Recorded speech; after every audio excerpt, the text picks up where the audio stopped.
श्री बाबासाहेब देशमुख। अध्यक्ष महोदय, माझ्यासारख्या नवीन सदस्याला आपण बोलण्याची संधी दिली त्याबद्दल आपलं अंतःकरणपूर्वक आभार मानतो। अध्यक्ष महोदय, दिनांक 9 डिसेंबर 2024 रोजी माननीय राज्यपालांनी मध्यवर्ती सभागृहात केलेल्या अभिभाषणावर चर्चा करण्यासाठी मी उभा आहे।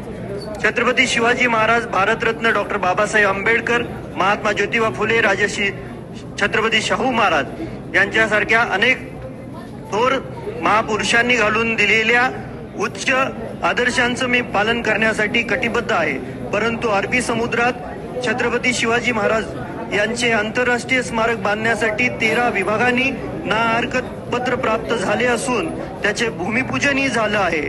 परंतु या स्मारकाच्या उभारणी करण्यासंबंधी राज्यपालांच्या अभिभाषणात उल्लेख नाही।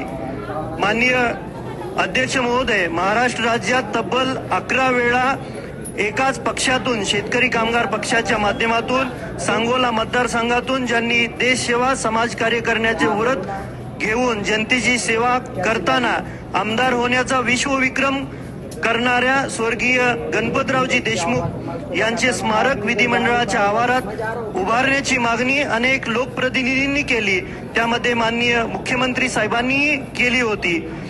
परंतु राज्यपालांच्या अभिभाषणात या स्मारक उभारण्याकरता कोणताही उल्लेख नाही।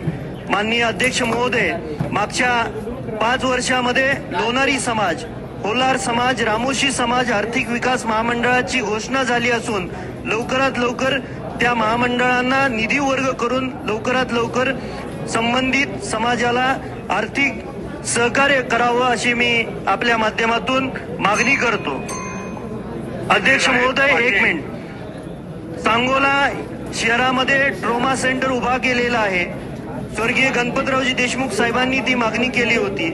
त्याचबरोबर काही प्राथमिक आरोग्य केंद्र आहेत,